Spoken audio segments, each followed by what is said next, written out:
안녕하세요. 대단히 반갑습니다. 숲을 읽어주는 남자 자한형 이종수입니다. 이번 시간은 609번째 시간으로 프랑스인의 사랑이라는 수필을 읽어드리도록 하겠습니다.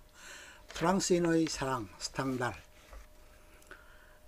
나는 감정을 버리고 한 냉정한 철학자로서 말하려고 한다. 우리 프랑스의 여자들은 명랑하기는 하지만 허영심과 육체적 욕망밖에 갖고 있지 않은 프랑스 남자들의 영향을 받아왔다. 그래서 스페인이나 이탈리아의 여자들만큼 행동적이지 못하며 따라서 남자들의 존중을 받지도 못하고 사랑을 받지도 못하고 권위가 없다. 여자의 권위는 그가 애인에게 어떤 벌을 줄 적에 남자에게 끼칠 수 있는 불행감의 정도에 달려있다. 그런데 남자가 허영심밖에 갖지 않는 경우, 진심으로 존중하는 마음이 없는 경우에 있어서는 여자들의 존재는 그 자체가 권위를 지니지 못하고 필요에 따라서 이따금 이용만 당할 뿐이다. 남자들은 다만 여자를 정복해서 허영심을 만족시키려고 할 따름이지 진심으로 그 사랑을 오래 유지할 생각은 없는 것이다. 프랑스 남자는 언제나 자기 허영심을 애인보다 더 소중하게 여긴다. 특히 파리의 젊은 남자는 애인을 자기 허영심을 만족시키기 위한 노예로 생각한다. 만일 여자가 이 부당한 대우에 반항하면 그는 태연하게 여자를 버릴 것이며 그 사건으로 인하여 마음의 상처를 입기는커녕 오히려 자기 만족을 느낀다. 그는 친구들 앞에서 자기가 얼마나 훌륭한 태도, 얼마나 멋있는 방법으로 여자를 버렸는가 하는 것을 자랑한다. 자기 나라 형편을 잘 알고 있는 한 프랑스 사람 메랑이라는 문학자는 18세기 명사의 초상과 성격이라는 저서에서 프랑스에서는 위대한 정열은 위대한 인물만큼이나 드물다고 말하고 있다. 베네치아나 볼로냐 같은 이탈리아 도시에는 흔히 보는 일이지만 프랑스 도시에서는 애인에게 배반을 당해서 절망에 빠진 남자가 거리를 방황하는 꼴을 좀처럼 보기가 어렵다.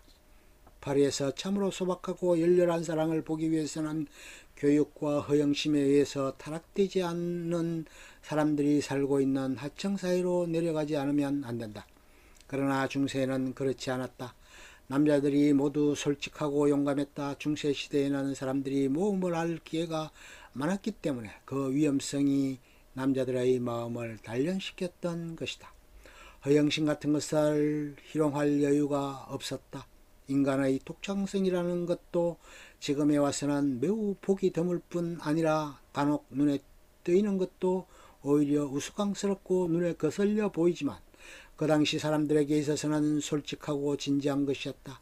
지금도 자주 위험이 발생하는 나라 코르시카나 스페인, 이탈리아 같은 곳에서는 위대한 인물, 위대한 열정이 나올 수 있다. 파리에서는 안일과 유행이 휩쓴 결과 인간의 원동력이 위축되어 버린 게 아닌가 염려스럽다. 사랑은 아름다운 꽃이다. 하지만 위험한 낭떠러지에 피어있는 꽃이므로 감히 위험을 무릅쓰고 가장자리까지 가서 따지 않으면 안 된다. 남의 눈에 어떻게 보일까 하는 마음의 여유가 있을 적에는 이미 허영심이 작용하고 있거나 용기가 부족한 증거이다. 남들이 비웃는다 해도 두려워하지 않는 용기가 있어야 하며 인생의 다른 보배는 모두 공허한 것이라고 생각할 만큼 오직 그 사랑에 대해서만 헌신적이어야 한다. 그런데 현대 프랑스의 젊은이들은 사랑을 두려워하고 있다. 낭떠러지에 피어있는 꽃을 감히 따라가지 못한다. 소설을 보면 사랑하는 남자가 당연히 하는 모험이 있는데 자기도 그렇게 해야 한다는 생각만을 해도 몸이 떨린다. 정열의 폭풍이라는 것은 바다의 물결을 소란하게도 하지만 그와 동시에 돛에 바람을 휘몰아 그 거친 파도를 넘어가는 힘을 주기도 한다. 그런데 현대 프랑스 젊은이들은 마음이 냉정하고 위축되어 그 이치를 잊어버리고 있는 것이다. 나는 루이 14세 시대의 풍속을 찬미한다. 그 시대 남자들은 사흘마다 살롱과 전장사회를 왕래했었다. 어머니, 아내, 애인은 언제나 불안 속에서 그의 아들, 그의 남편, 그의 애인을 생각하고 있었다. 세빈이의 부인이 쓴 편지를 보라.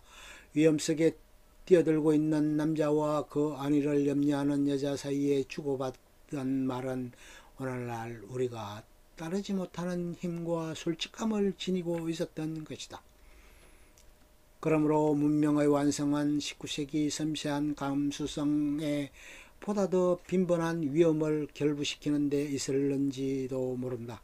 개인의 생활이 자주 위험에 직면함으로써 쾌감을 증대시킬 필요가 있다는 말이다. 그것은 단순히 군사상의 위험을 가리키는 것이 아니라 생활의 모든 면에 걸친 모험성 중세기 생활의 본질을 일으켰던 위험을 말한다. 오늘날 문명생활 속에서 기계적으로 조절되고 분식되는 위험은 우리들의 정열을 강화시켜주는 위험이 못되고 가장 허약한 성격으로 능히 견딜 수 있는 것에 지나지 않는다. 좋으면 좋아요, 구독, 알림 설정 눌러주세요. 감사합니다.